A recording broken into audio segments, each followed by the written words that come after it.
Boa noite, meu nome é Josi. Boa noite, Gustavo. Nós somos casados há 5 anos e temos o Miguel, nosso filho de 3 anos. Tô nervosa, com paciência comigo, primeira vez que eu faço isso. Quando a Valéria entrou em contato comigo, da Pastoral Familiar, para perguntar se nós aceitávamos um convite de verdade do testemunho, ela nos apresentou alguns temas que vão ser trabalhados ao longo dessa semana. E o primeiro tema, que na verdade eu nem me atentei que seria na missa de Deus dos Pais e nem na missa de abertura, porque talvez eu não teria escolhido esse tema, era sobre educação. Educação, um compromisso a ser vivido. Só que depois que eu dei conta, da importância dessa missa, da abertura, não teria outro tema para eu escolher, porque eu não tenho formação acadêmica na área de educação, eu não sou professora, muito longe disso, eu faço ciência da computação, não tem nada a ver, e só que eu sou filha e agora mãe. E assim como o catecismo da Igreja Católica diz, os pais são os primeiros educadores dos filhos. E eu já fui catequista também.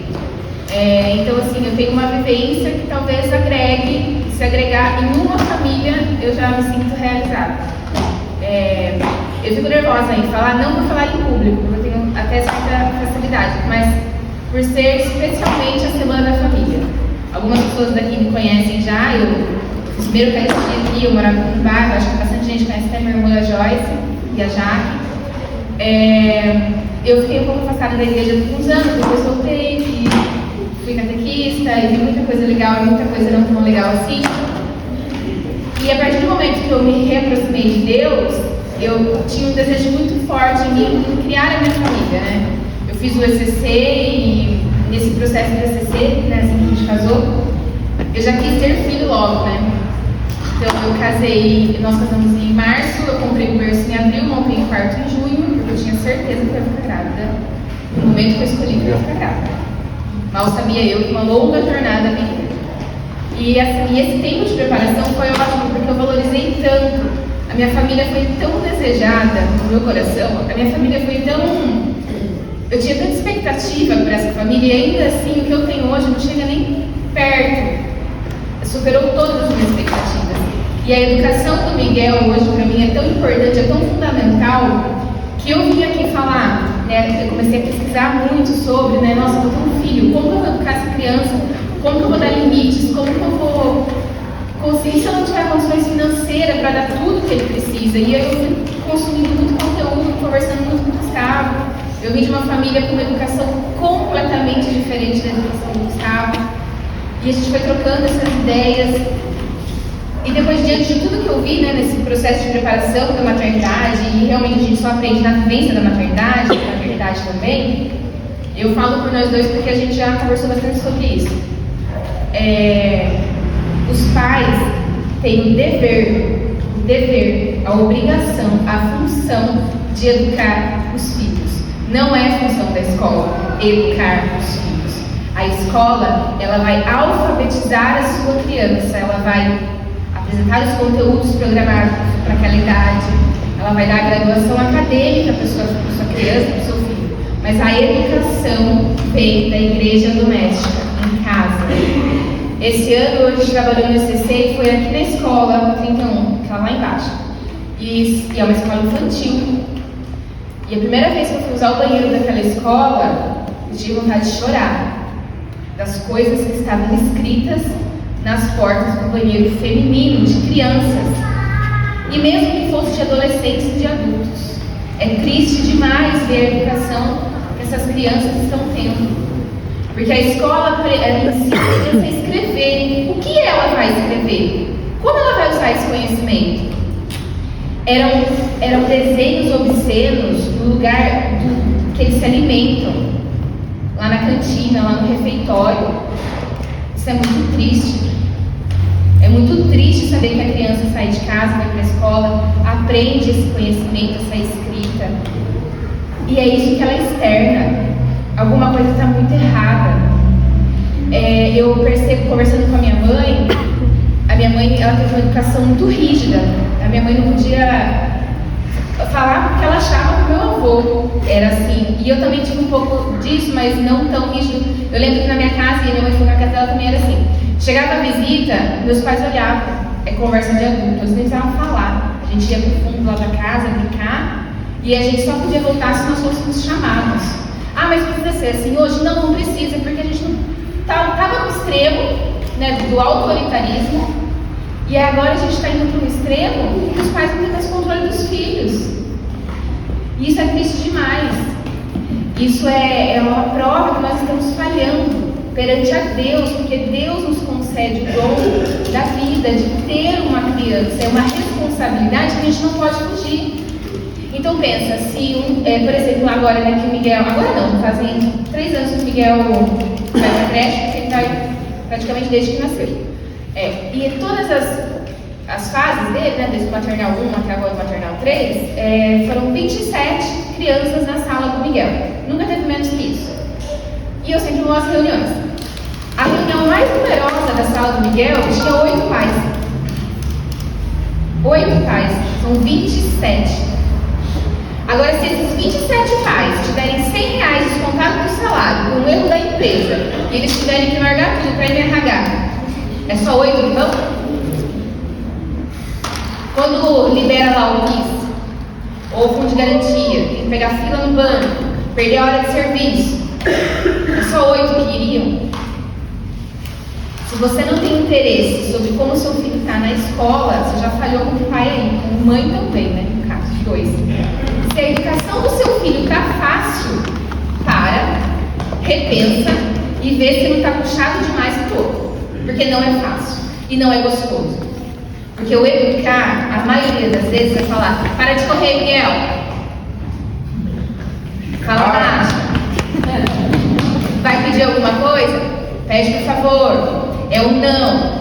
E eu percebo, inclusive na minha família tem um caso que, né, um pouco distante da minha família, que a gente está tentando ajudar uma mãe que não está conseguindo controlar a filha, e conversando com profissionais da área de saúde, a gente está conseguindo meio que entender que o medo de não ser amada pela filha está fazendo com que ela não imponha os limites necessários. Eu não quero que o Miguel me ame. Não foi para isso que eu tive um filho. Eu não tive um filho para ele me amar. Não, ele já me ama. Se um dia ele me amar, vai ser porque eu eduquei ele, dei valores, e esse amor veio como consequência. Eu quero que ele me respeite. E isso é um valor inegociável.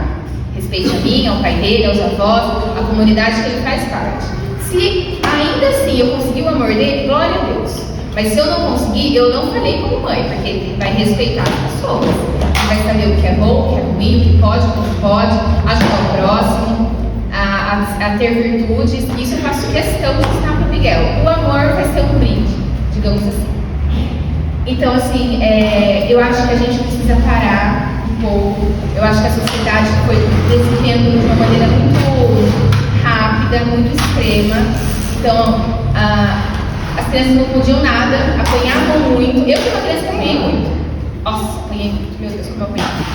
Mas eu sei cada vez por que eu apanhei. Eu não apanhei à toa, eu era muito danada. Nossa, eu era terrível. Eu provocava a Joyce chegava a se bater de tanto que estava ela.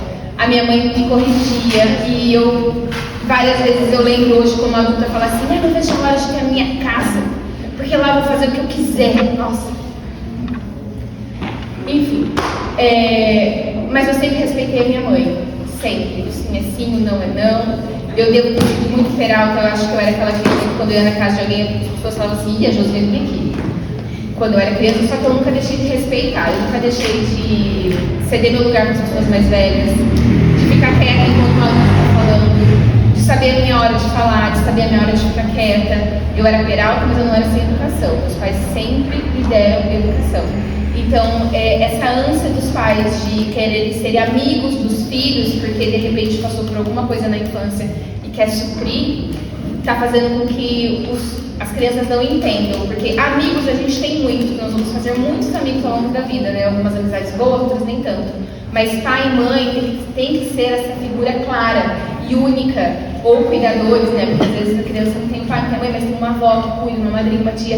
Essa figura de educação, de autoridade, que está responsável pela formação do caráter dessa criança, tem que ter essa figura muito bem estabelecida.